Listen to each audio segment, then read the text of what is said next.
Bonsoir à toutes et à tous, bienvenue pour ce 10e numéro de notre Facebook Live avec Marie-Hélène Amiable, maire de Bagneux, conseillère départementale des Hauts-de-Seine. Posez dès maintenant vos questions sur cette page Facebook et Madame le maire y répondra en direct dans quelques secondes. Bonsoir Madame le maire. Bonsoir. Je le disais, c'est déjà le 10e rendez-vous numérique avec les habitants de Bagneux et c'est vous qui êtes à l'origine de cette idée. Il y a 2 ans, un peu plus de 2 ans à peu près. C'était quoi cette volonté de faire des Facebook Live avec les habitants en direct?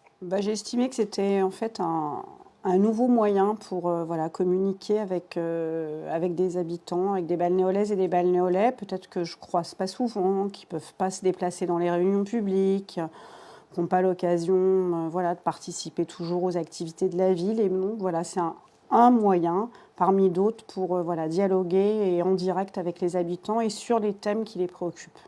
Très bien.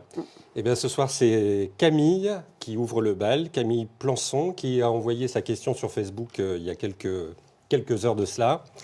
Elle vous pose cette question. Je voudrais savoir pourquoi le ramassage des poubelles, rue Assiad Djebar, n'est pas régulier. À cause des travaux, parfois, il ne passe pas pendant plus d'une semaine. C'est sale et dangereux. Et elle ajoute un deuxième volet à sa question. Nous avons aussi l'impression que les travaux de voirie et du square stagnent. Quand est-il prévu que tout cela soit fini? D'accord. Alors, je vais déjà peut-être prendre la question par la fin, si vous me le permettez, parce que effectivement, les difficultés aujourd'hui de collecte qu'évoque Camille, en fait, sont dues probablement donc aux travaux qui ont lieu sur le parvis du théâtre. Vous savez qu'on a livré donc à la rentrée au mois de septembre des logements en accession libre et des logements sociaux, une nouvelle crèche, et donc tout le parvis devant ces équipements donc, et ces logements est en train d'être refait devant le théâtre pour que tout le monde comprenne bien. Évidemment, ça implique donc que le ramassage des ordures ménagères se fasse sur l'avenue Victor Hugo. Il y a des containers donc, qui sont installés sur l'avenue Victor Hugo.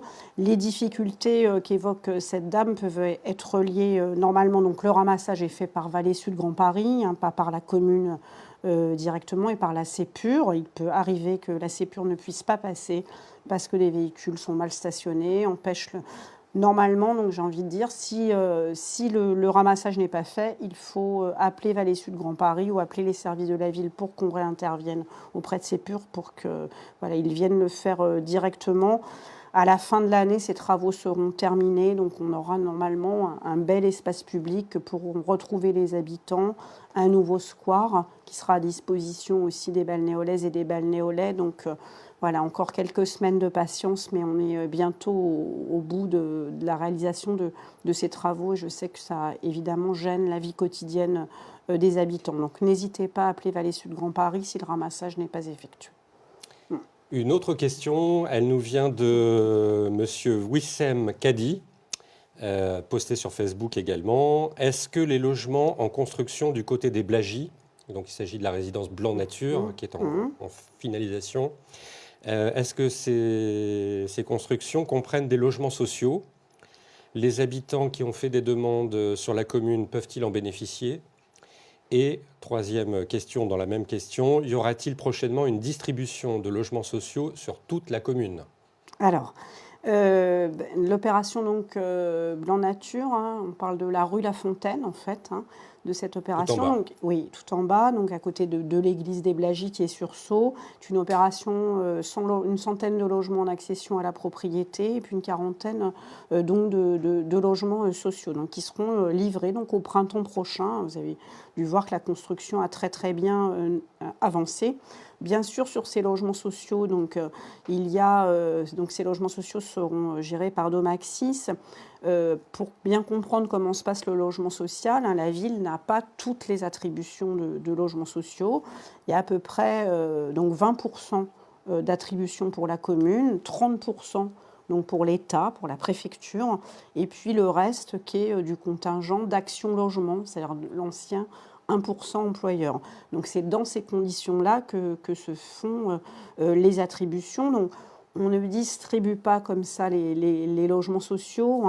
En fait, vous avez un logement social en fonction de l'ancienneté de votre demande, mais aussi en fonction de la typologie de logement que vous demandez, et ensuite en fonction du réservataire auquel vous pouvez prétendre. Le réservataire, c'est ce que j'expliquais tout à l'heure. Soit votre employeur peut vous aider et nous, on peut intervenir pour faciliter une attribution sur Bagneux par votre employeur, soit des logements donc, qui dépendent de la préfecture, de l'État, et puis soit donc une partie des logements qui sont du contingent de la ville. Mais je sais que ça fait partie des difficultés parce que les habitants pensent que la ville attribue l'ensemble des logements sociaux. Non. Sur la ville, quand se libèrent des logements sociaux, quand se livrent des logements sociaux, la ville en attribue seulement entre 17 et 20%. D'accord. Donc sur cette résidence, ça représente 20%. Ouais. Une autre question qui a été postée sur Internet par Monsieur Christophe Millot. Qu'est-ce qui est prévu au niveau de la friche du 4 rue d'Ampierre? Peut-on envisager d'y installer une résidence de standing et des commerces de qualité en rez-de-chaussée? Il précise, sauf coiffeur ou banque. J'imagine qu'il pense qu'il y en a déjà assez comme ça. Dans le centre-ville, oui. Dans le centre-ville.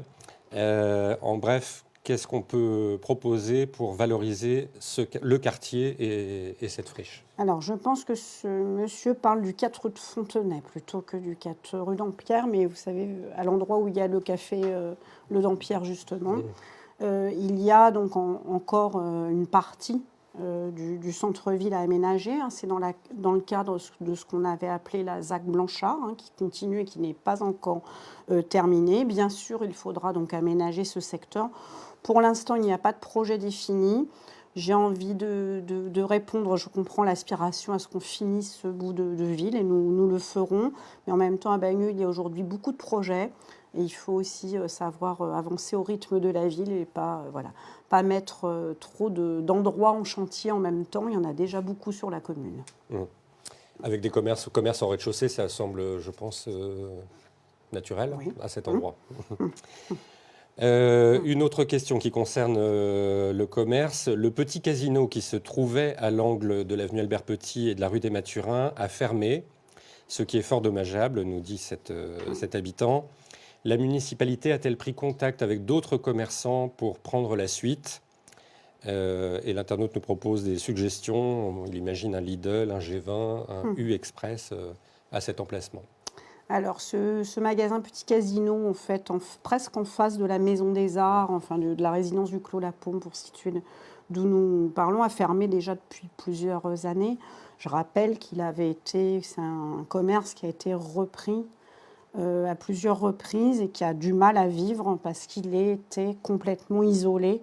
Vous savez, le commerce, il vit en fait quand il y a une activité commerciale et quand il y a de la concurrence entre les commerces et qu'il y a un vrai pool de commerce où on peut venir faire ses courses et faire plusieurs achats. Je donne un deuxième élément. Nous ne sommes pas propriétaires de cet endroit. Ce foncier-là appartient au même propriétaire que la résidence étudiante magistère aujourd'hui. Le propriétaire a essayé de trouver un repreneur. Il ne l'a pas trouvé, nous non plus, à cette date. Donc voilà, c'est la situation dans laquelle nous sommes aujourd'hui. Aujourd'hui, il n'y a pas de repreneur qui souhaite venir s'installer à cet endroit. On peut penser peut-être qu'avec les métros, les choses vont peut-être s'accélérer, mais enfin, ça prend aussi un petit peu de temps. Mais là, on est dans le centre-ville. Ouais, tout à fait. Autre question, Veolia réalise d'importants travaux rue d'Ampierre. Pourquoi ne pas en profiter pour refaire la rue à l'issue de ces travaux? Elle en a bien besoin, cela permettrait d'embellir cette rue et résoudrait le problème de la coexistence difficile entre les voitures garées, les piétons et les vélos. Tout à fait. Alors la rue d'Ampierre, en fait, c'est de l'assainissement qui est en train d'être refait aujourd'hui. C'est important parce que c'est le préalable à la réflexion complète d'une voirie. Je ne vais pas promettre qu'en 2019, la rue d'Ampierre fera partie des priorités numéro 1 dans le programme de voirie. Bien sûr, nous avons en tête donc, de refaire cette rue.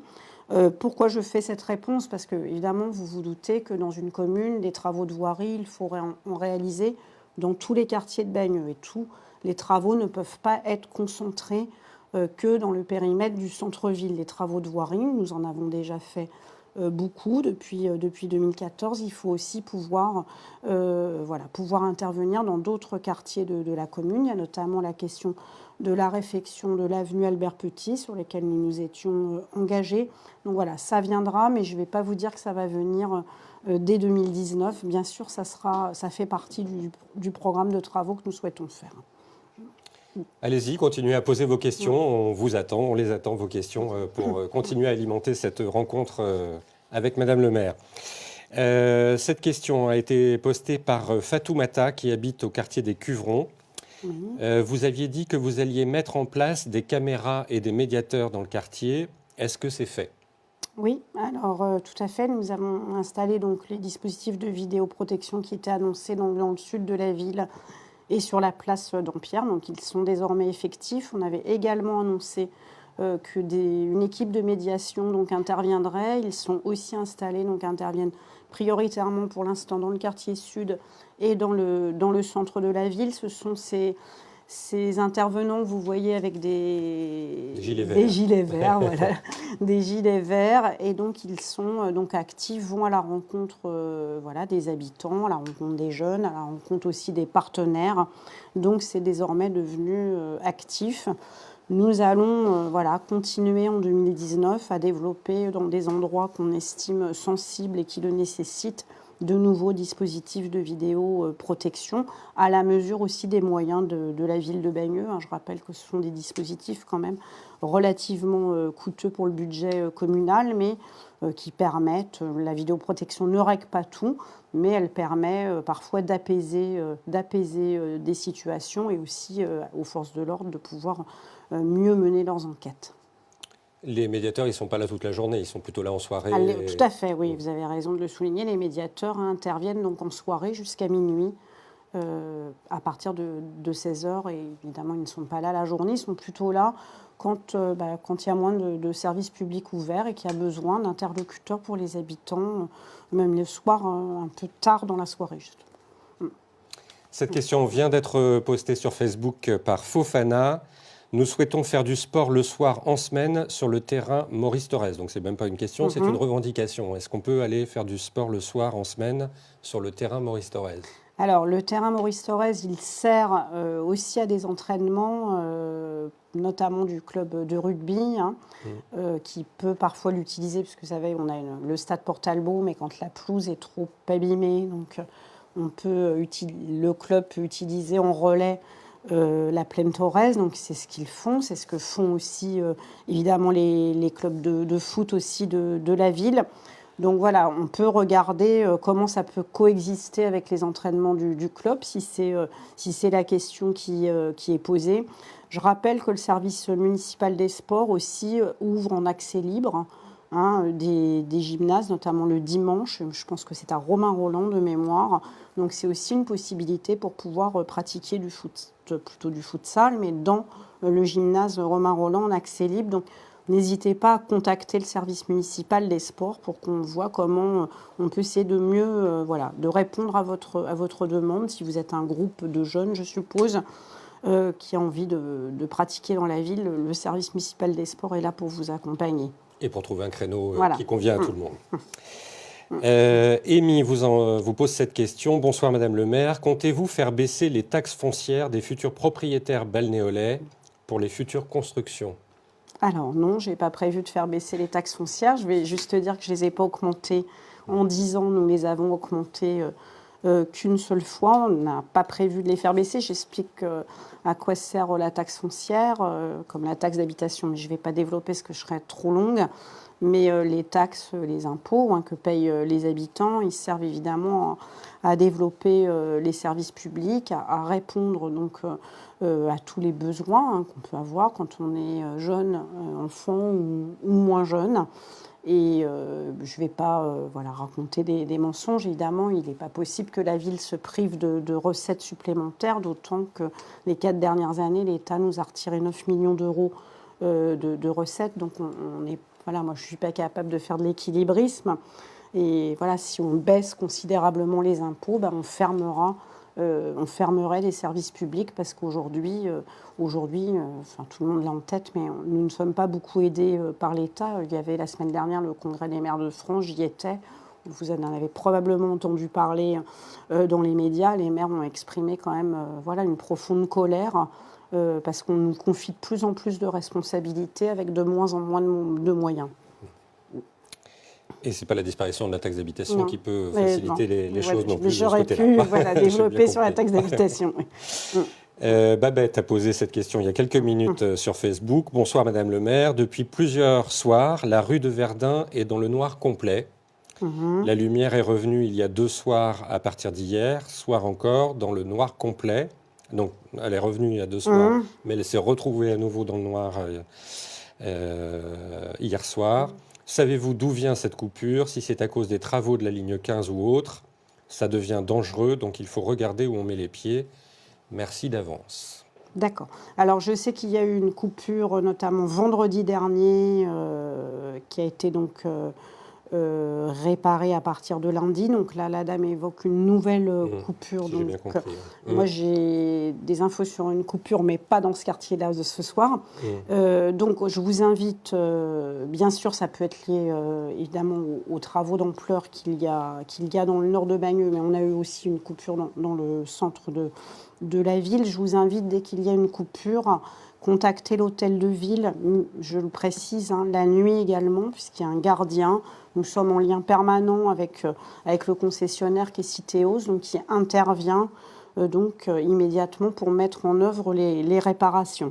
Donc la dame me signale ce soir un nouveau rue de Verdun, donc on va évidemment regarder dès qu'on a fini l'émission pour signaler à nouveau à Citéos sur la rue de Verdun. Mais n'hésitez pas, même la nuit, à appeler à bien alerter le gardien d'hôtel de ville. Il est là pour ça. Il y a un répondeur, mais vous l'avez, je crois, en tapant 2 de mémoire. Donc n'hésitez. Voilà. Et le numéro, c'est 01 42 31 60 00. Vous prévenez notre gardien. Il est là 24/24 pour vous répondre. Et c'est vrai que si on n'a pas l'info, on ne peut pas intervenir. Donc le premier geste à faire, c'est de prévenir la ville. Jérôme pose cette question. Le Grand Paris Express a annoncé 6 mois de retard. Ne pensez-vous pas que cela sera plus, étant donné que qu'on en est qu'au début des travaux? Alors, écoutez, j'espère pas.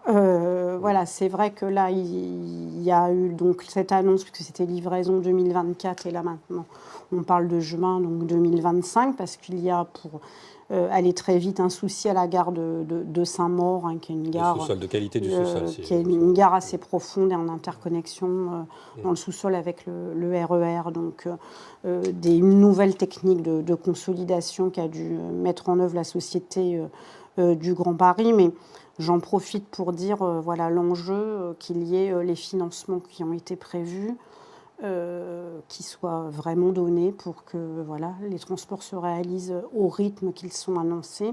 Et l'enjeu aussi, on parle beaucoup de la question climatique. Aujourd'hui, on a vu les gilets jaunes qui se mobilisent parce qu'il y a des hausses de carburant. Et moi, je comprends cette colère parce que le pouvoir d'achat est en berne, mais dans une région comme la nôtre, tous les retards pris en termes de transport et de développement des transports font que il y a aujourd'hui des balnéolaises et des balnéolais, mais des Franciliens et des Franciliennes qui sont obligés de prendre leur véhicule, alors que si les conditions de transport étaient améliorées, je pense que ces salariés prendraient les transports en commun qui sont aujourd'hui déficitaires.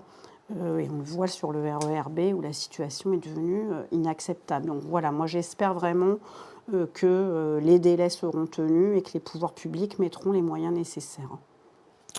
Cette question de Nico. Bonsoir Madame le maire. Quand comptez-vous mettre le stationnement payant dans la rue Henri Ravera? Beaucoup trop de voitures stationnées en plein milieu de la rue au niveau de la station de bus 128, la station Pasteur. Donc c'est comme quoi il y a des habitants qui réclament le stationnement payant. Oui, tout à fait. Alors écoutez, c'est bien, on est victime de notre succès. Au début, vous savez, quand on a mis en place le stationnement payant, ça a été beaucoup critiqué, ce que je comprends, puisque ça touchait au porte-monnaie des familles. Je rappelle qu'on a fait un stationnement résident de 15 € par mois, donc qui est, je pense, un des plus faibles du département des Hauts-de-Seine. Et on a vu comment la mise en place du stationnement réglementé a contribué à apaiser dans ces endroits, à faire partir toutes ces voitures ventouses et à apaiser donc le stationnement et permettre aux habitants de se garer tout simplement correctement et dans des bonnes conditions.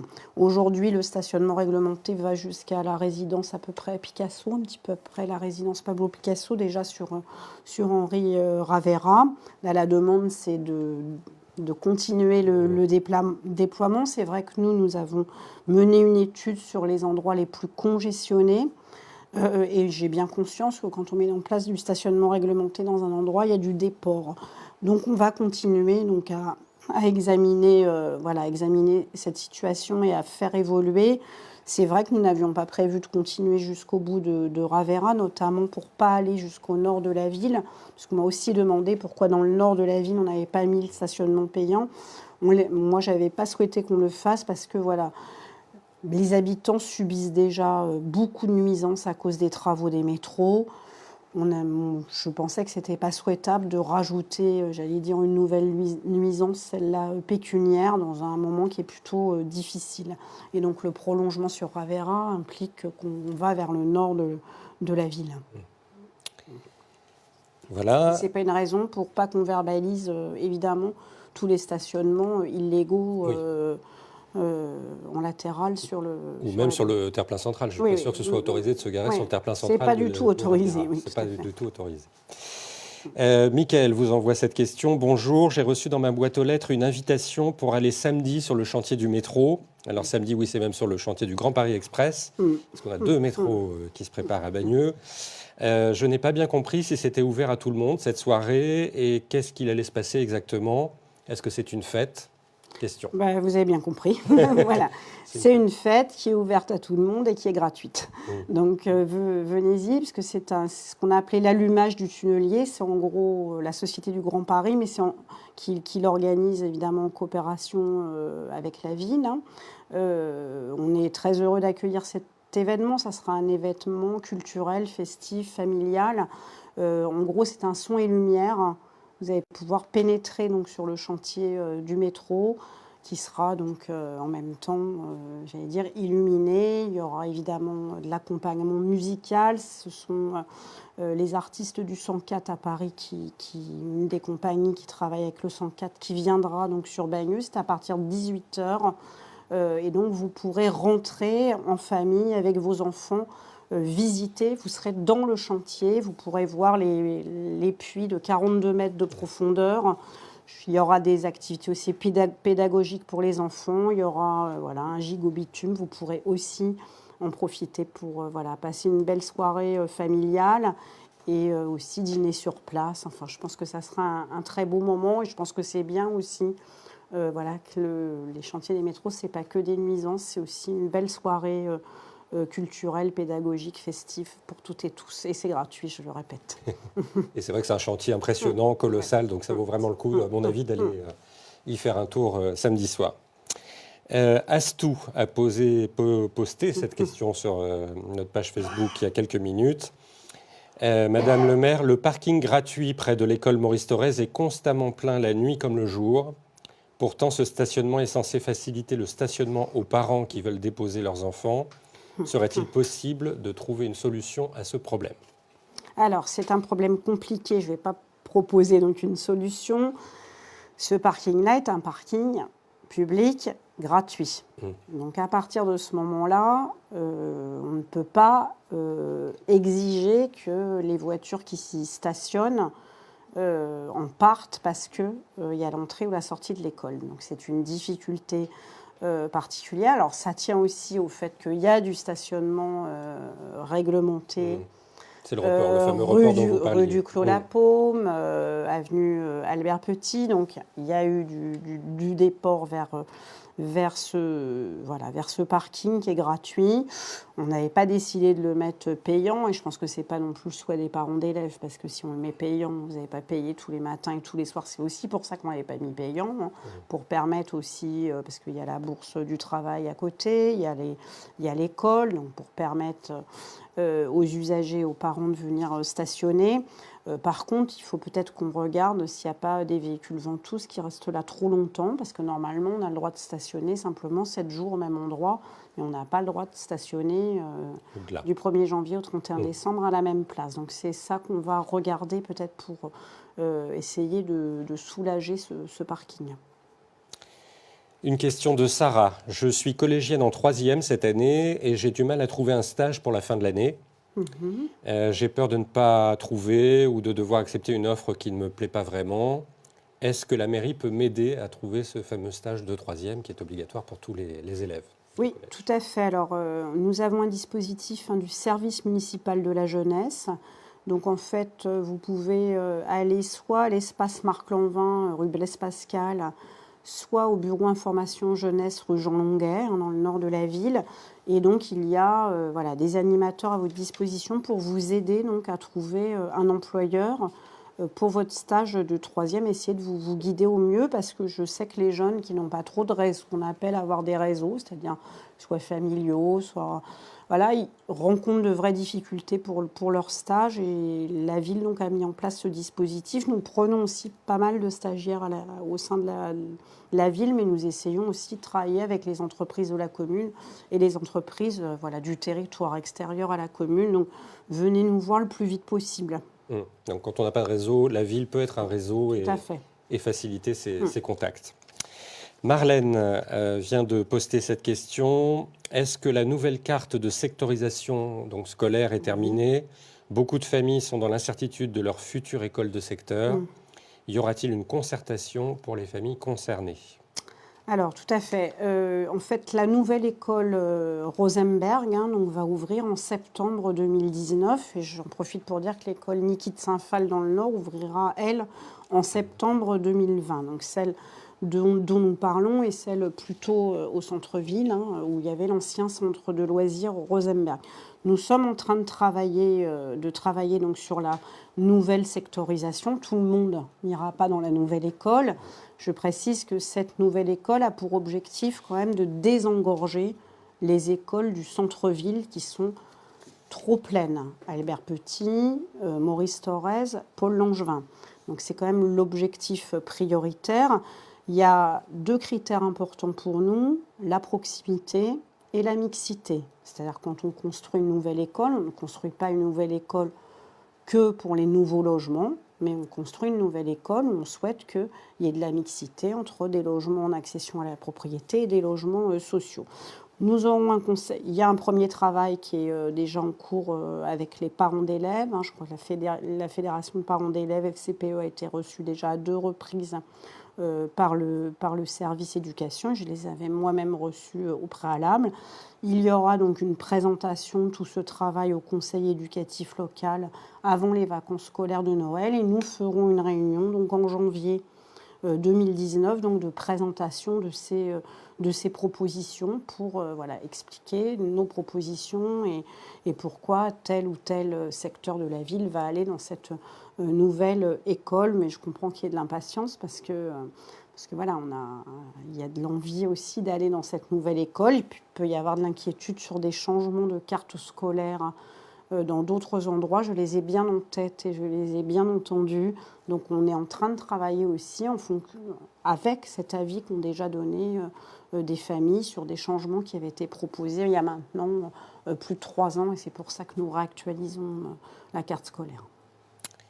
Encore une question qui vient d'arriver. Elle est posée par Chara. Bonsoir Madame le maire. Serait-il possible pour les factures de centres de loisirs et de garderies de passer à la présence et non d'être facturées au mois, comme les villes voisines, dit-elle?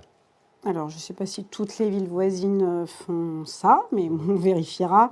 Non, on n'a pas fait ce choix. C'est un choix au forfait. On vous demande de vous inscrire et de dire combien de soirs vous allez rester, soit à l'étude, soit dans les centres de loisirs, c'est l'inscription au mois. Je rappelle que nos tarifs sont des tarifs très peu élevés. Pourquoi nous faisons ça ? Tout simplement parce qu'il y a besoin d'organiser l'encadrement. Et quand on ne sait pas s'il y a 15 enfants qui viennent ou 30, c'est tout simplement ingérable en termes d'animateurs ou en termes d'enseignants, par exemple, pour surveiller les études le soir. Donc c'est vraiment dans cet objectif-là. Je rappelle que nous avons aussi décidé cette année d'études donc qui sont faites par les enseignants le soir après l'école, des études qui ne dépassent pas 15 élèves, donc qui sont vraiment voilà, dans des conditions de qualité quand même voilà, assez exceptionnelles en termes d'encadrement. Donc c'est pour cela que nous faisons ça, c'est pour être en capacité d'avoir un encadrement et de qualité et qui respecte le nombre d'adultes par enfant qui sont nécessaires. Mais comme vous l'avez dit, on peut choisir dès le départ le nombre de soirées, et donc le tarif s'adapte au nombre Voilà. de soirées qui sont choisies pour Et l'année. sur le centre de loisirs, vous inscrivez, c'est pour le mois, hein, pour les 4 mercredis, 4 ou 5. Ça, voilà, je rappelle, hein, les tarifs sont vraiment pas élevés du tout. Et donc, voilà, ça nous permet, nous on ne peut pas embaucher une équipe d'animateurs, je sais pas, genre 10 animateurs un mercredi, et puis la semaine suivante, on n'embauchait que 5, et la semaine... Oui, c'est pas possible.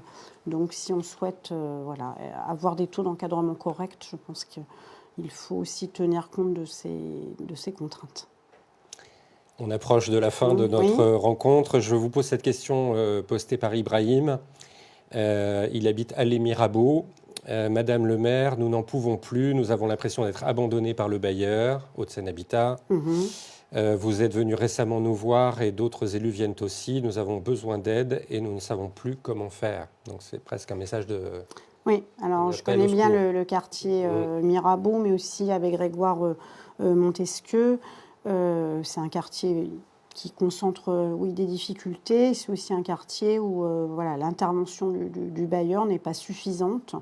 Le monsieur ne l'a pas évoqué, mais voilà, moi je suis préoccupée par la présence des rongeurs et les campagnes de dératisation qui doivent être beaucoup plus incisives et beaucoup plus régulières qu'elles ne sont aujourd'hui, par les questions du ramassage des encombrants, par les questions du ramassage des ordures ménagères, par évidemment les questions d'entretien tout simplement quotidienne de la cité.